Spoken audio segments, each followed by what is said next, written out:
สบายดีพี่น้องวันนี้เสือลงไฮเวย์แล้วพี่น้องลงไปไฮเวย์เสียงลงไฮเวย์ไปชิคาโกถ่ายรูปพี่พอเราถามพี่น้องเราลงไฮเวย์ใหญ่เนาะดาวเท้านี่ที่แรกดาวเท้ามิลวอกกี้หน่อยถึงชิคาโกพี่น้อง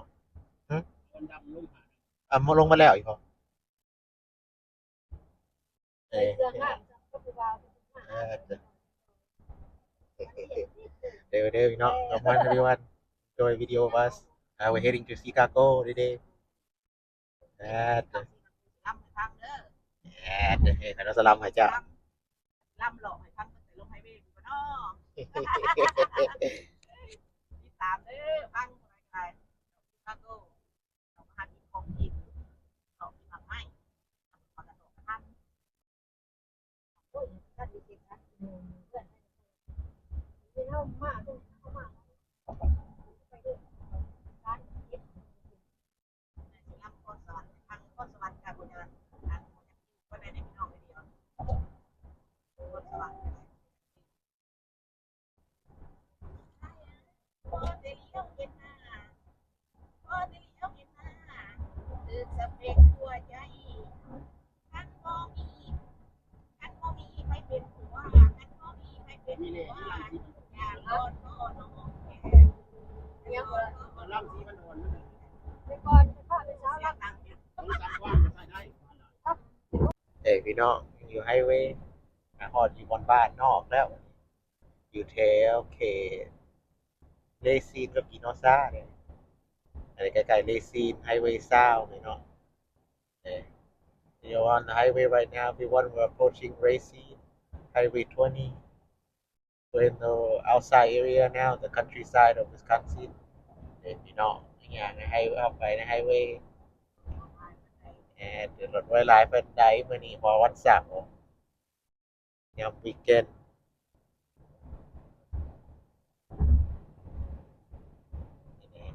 ในร้านอาหารนี่อย่างเดียวมั้งผมมีฮอตเมฆผมมีฮอตอย่าง no cloud in the sky at all only sun and ที่เดทพี่น้องผมมีฮอตเมฆ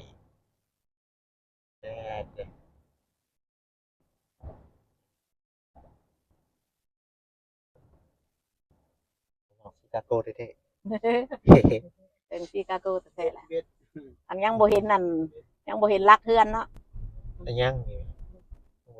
ชิคาโกเลยเด้อพี่น้องเอ้ยน่าเข้าไปใกล้ๆก่อนยังสิล่ำให้พังก่อนหนึ่งเอาไปเขาในกลางฮอดกลางเมืองมาก่อนรถอันนี้มันก็มาน้ำเฮานี่เนาะรถอันข่อยเว้านี่นะรถว่าเฮาข่อยเว้าคือรถเฮานี่นะทางกระจีบได้อยู่ในชิคาโกไฟแดงเลยดิ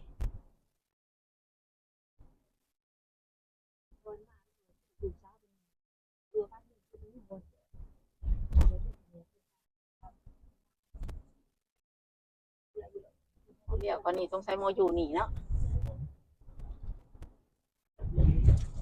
โอ้รถสิล่ำให้พังเด้อพี่น้องสิเข้าชิคาโกพุ่นเบิ่งลักพุ่นเด้อพวกเจ้านะบ่ต้อง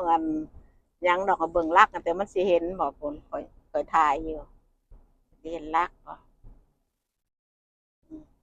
ลักเข้าชิคาโกแล้วก็สิล่ำให้พวกเจ้าพังพวกเจ้าเบิ่งลักพุ่นบ่ต้องเบิ่งค่อยสิล่ำมันล่ำเรื่องตัวออกที่แรกเด้อสากที่แรกพี่น้องแต่เถื่อหน้าสิล่ำสากใหม่ให้พังสากนี่สิพังที่แรกสุขสบายดีบ่พี่สุขสบายดีพี่น้องพ่อและแม่ทั้งหลายผู้มายายเป็นแถวนั่งฟังหมอลำเรื่องบอนใดเครื่องค่าแข่งขออภัยไว้ก่อนบอนใดผิดพลาดพังอภัยไว้ให้แก่หลานบอนใดผิดพลาดพังอภัยก่อนหลานจบโปรดอภัยย่อโยกให้แก่หลานในคืนนี้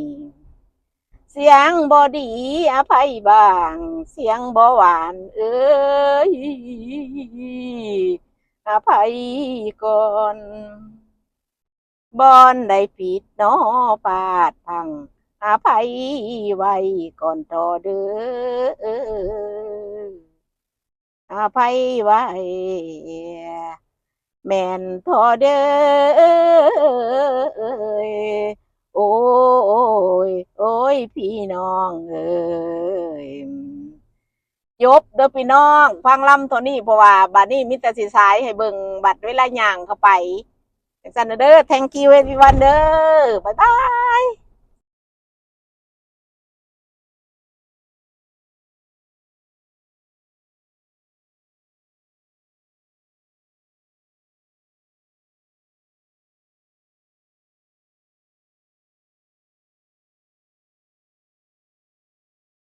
สบายดีพี่น้อง Hello everyone today we are finally at Chicago finally made it here จะพูดอีกไหมผักถั่วบ่อยไหมครับว่าเพียงก็คือหมากตัวเพียงนี่ไม่เกี่ยวกับให้คนเปาะ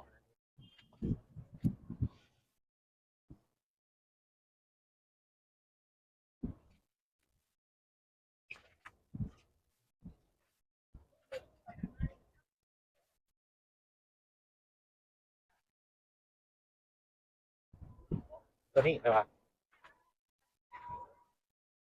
ตัวนี้ตัวนี้ต้องเมนพอเคยมาขายตัวแล้วมันดีที่ดีที่โอ้โหแล้ว10 โมงแล้วอ๋อได้เลยมีมัดกุเนียวในตลาดมีขนมมียังขนมกุเนียวอ๋อหลังว่าได้ไหมเฮาสิมาเบิ่งซื่อๆบัดแล้วเฮาสิขึ้นมาใหม่แล้วเฮาสิมาไปเอาเอาขายสีฟ้าได้ทง300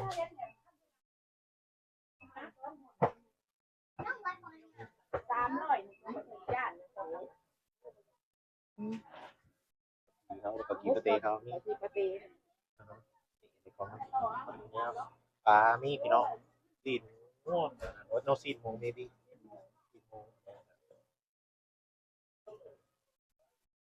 แ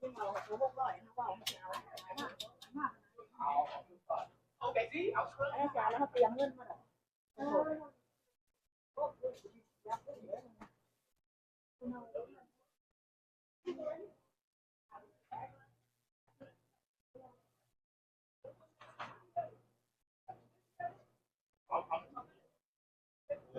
ซีบัวโม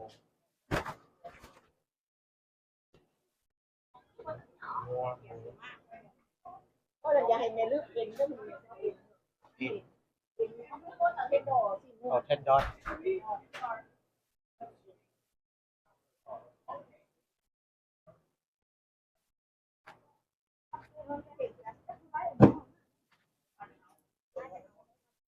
มาเบิ่งซื่อเบิ่งไว้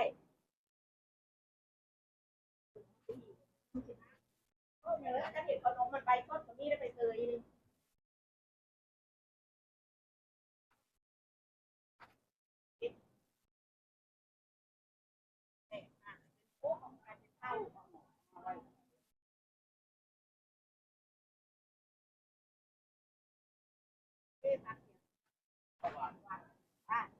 เอา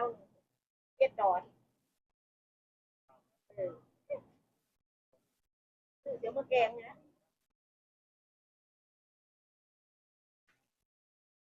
ให้กันเอาตัวอะไรอื่น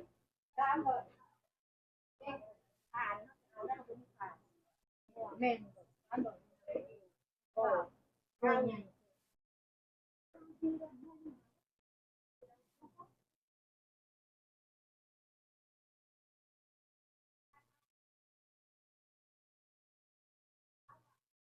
ผักหวานบ้านเฮาข้าวหนึ่งเก็ดดอนใช่ป่ะแกงแกงขี้เดียดไม่น่ายี่ห้อ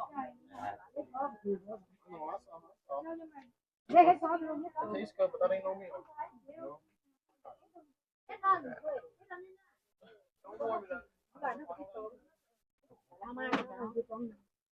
Oh, cái phóc, phóc.